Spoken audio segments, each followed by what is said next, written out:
Hey guys, welcome to another episode of Vinyl Den, your channel for record collecting by record collectors. I'm Nick. Today, I'm talking about what I consider the best grunge albums.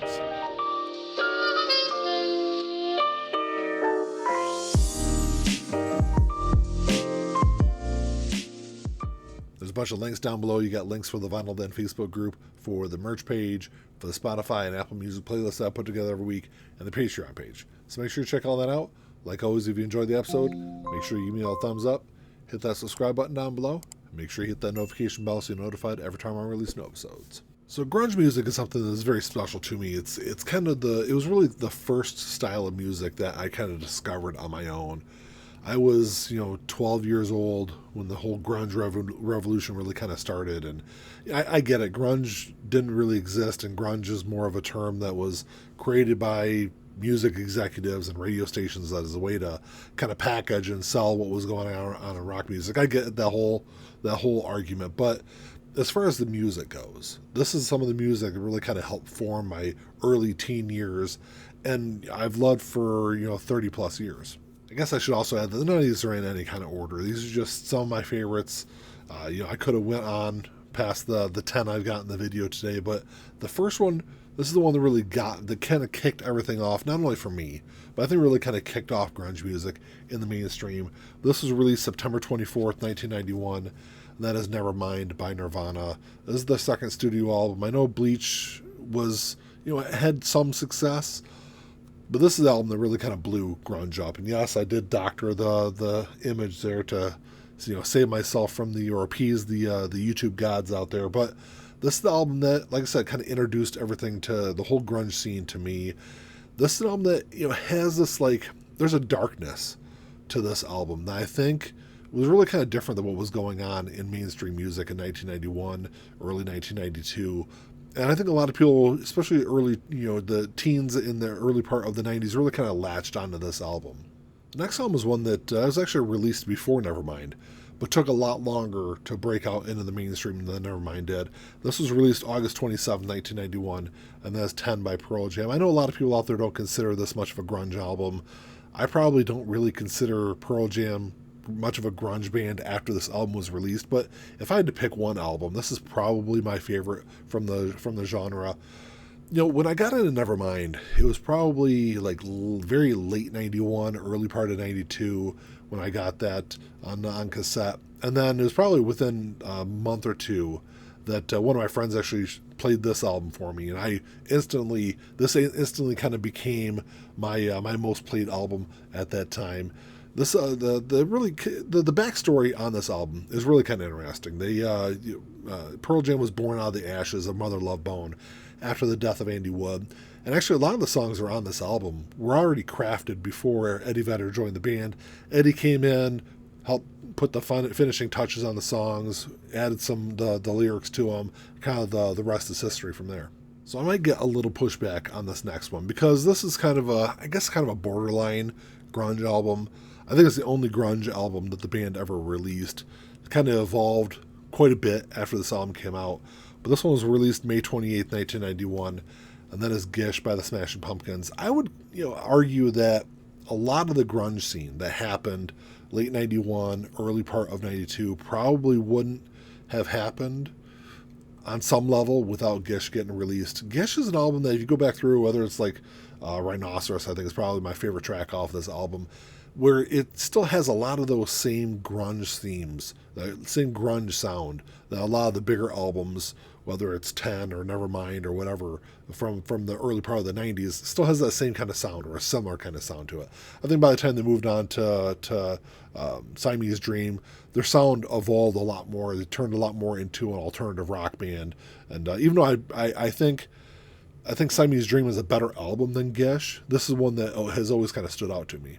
The next one is another one of those grunge staple albums that if you're a early 90s music fan, you probably have this one in your collection. This was released on September 29th, 1992, and that's Dirt by Alice in Chains. Alice in Chains was different than everything else that was out on the scene at that time. Even a lot of other grunge bands. There was a darkness to Alice in Chains. And I think Lane's vocals really, or his lyrics really kind of fit perfectly with that darker sound. And, Lane sung a lot about like depression and anger and, so many other darker things that are going on in these songs. If you listen to, even though Nevermind, there's some dark lyrics on Nevermind, was never quite up to this, to the level that's on Dirt. And I think Dirt was more, I would say like with Nevermind, where Nevermind was more like a punk influence, I think there's more of a metal influence with Alice in Chains music than really anything else that was going on in the grunge scene around that time. And the funny thing was, it was probably a good couple of years before I finally got around to checking this album out. I felt like, but the first time I listened to it, I was like, man, why hadn't I been listening to this one for years? The next one's another album that I'll probably get some pushback on because, their debut album is definitely more of a grunge album than their second album, but I think their second album is really kind of where they hit on all cylinders.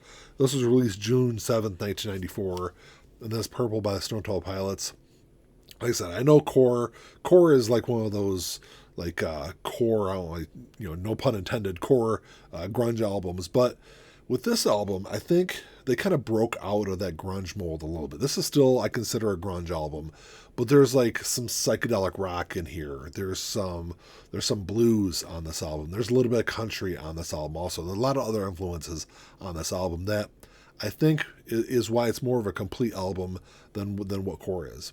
The next album is kind of an interesting one for me because I don't know if I kind of go back and forth. I don't know if this is a great album because it is a great album, or if it's the circumstances around that album that kind of makes me think of it, in a better light than it really is.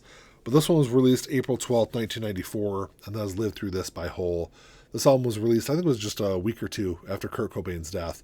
That's why I said, I don't know if with his death and everything, all the circumstances around this album.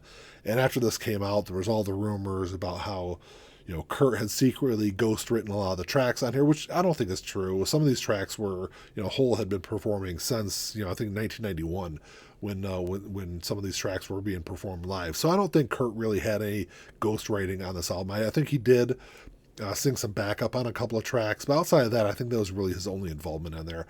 I think Kurt's influence on this album, there is an influence with how Courtney Love wrote some of these tracks. These songs definitely have a Nirvana vibe to a lot of them, but I think that's a good thing. And I think that's, like I said, that's why I kind of go back and forth on this is this a great album because it's a great album, which I think it is? Or do I kind of look back on it in kind of these like almost rose-colored glasses because of, Kurt Cobain's influence on really the music scene in general in the early part of the 90s? The next album is kind of interesting because I know a lot of people don't consider this a grunge album, but this band was very heavily influenced by Nirvana. It definitely has that grunge sound. That's why I've long considered this a grunge album. But this one was released on March 27, 1995, and that's Frog Stomp by Silverchair. So Silverchair, they're a band from Australia. That's why I said a lot of people, if you're creating music outside of the Pacific Northwest, a lot of people don't consider that grunge. But there's definitely a Nirvana influence on this album. And yes, I think after Frog Stomp, Silverchair would go on and evolve their sound a little bit more to be, a little more alternative rock than grunge, kind of the same lines as Smashing Pumpkins, where it was just that first album I think is a really solid grunge album. Same thing with Frog Stomp. The crazy thing about this album is these guys were only like 15 years old when they recorded this album. Go back through, if you haven't listened to this one in a while, it's definitely a good one to go back through and check out because, like I said, kind of keep that in mind that, these are, teenage high schoolers releasing this music. So this might not be a very popular opinion, but I think this next album is the best album that this band ever released. I know it's nowhere even close to being their most popular album. It got some mixed reviews actually when it was released, but I love this album. This is actually the first album I ever bought on CD. This one was released on May 21st, 1996. And that was Down on the Upside by Soundgarden. I know this is not even close to being their most popular album, but this is an album I've long kind of looked at as the end of grunge music. Obviously, by 1996, music in general, rock music had moved on from grunge. But this is first off, I'll say this is the most musically diverse album I think Soundgarden had released up until that point. And by this point, Nirvana was gone, Pearl Jam had moved on from grunge, Alice in Chains, yeah, they would release Unplugged in 1996, but then performed in 2 years. After the Unplugged performance, they would only do, I think, 3 or 4 more concerts with Lane Staley, and then that was the kind of the end of or at least that version of Alice in Chains. So that's why looking back on this album, this is kind of like a finality, the kind of the nail in the coffin of grunge music. And like I said, it was a great way to go out, I think. So with the next album going way back to the early days of grunge music, this one was released on April 16th, 1991, and that is the self-titled album by Temple of the Dog. This was an album that, it was put together as a tribute to Andy Wood, who of course had died. He was the lead singer of Mother Love Bone. And that's the one thing, kind of looking back, is you really can't understate how important Mother Love Bone was to early grunge music. But, Chris Cornell was Andy's former roommate. He worked with a couple of the remaining guys from Mother Love Bone. They brought in Eddie Vedder, who I think at that time, when they recorded this one, I think he had already agreed to join the project that would become Pearl Jam. And they had actually started working on some Pearl Jam stuff also. But when Chris came to this project, when he put this whole project together, Chris already had some of these songs written. And kind of the band came in, kind of flushed out the rest of the songs. This is an album that, it had been probably 20 years since I'd listened to it when I bought a copy of this a couple of years back, and I'd forgotten how great this album is. Outside of Hunger Strike, there's so many other great tracks on this album. And then the last album I got today is an album that I've long considered the second best grunge album of all time, just behind 10 by Pearl Jam. And I guess really it's kind of like a 1A, 1B situation. I kind of go back and forth on these. This one was released on September 21st, 1993, is the third and final album from Nirvana. So Nirvana, I know there was an interview before this album came out where Kurt Cobain talked about how he wanted to have a less one-dimensional album. And I think they really kind of hit it with this album. There's definitely parts on this album that are very like rough and raw. There's other parts that are, really polished, almost kind of poppy. And it really kind of showed this really interesting progression that the band had gone through from Bleach to In Utero. And that's why I've always looked at this album as kind of like one of the biggest what-if albums of the genre. It really kind of like where would Nirvana had gone after In Utero. Well, that's all I got for today, guys. Thanks for checking the show out. Make sure you drop me a comment down below. I'd love to know what you guys think of this topic. What do you guys think are the best grunge albums of all time? I definitely had to narrow my list down to these 10. There are definitely some other great ones that I had to cross off of this list. But let me know what you guys think. Like always, if you enjoyed the episode, make sure you give me a thumbs up. Hit that subscribe button down below. That's all I got. Until next time, keep all spinning. Peace.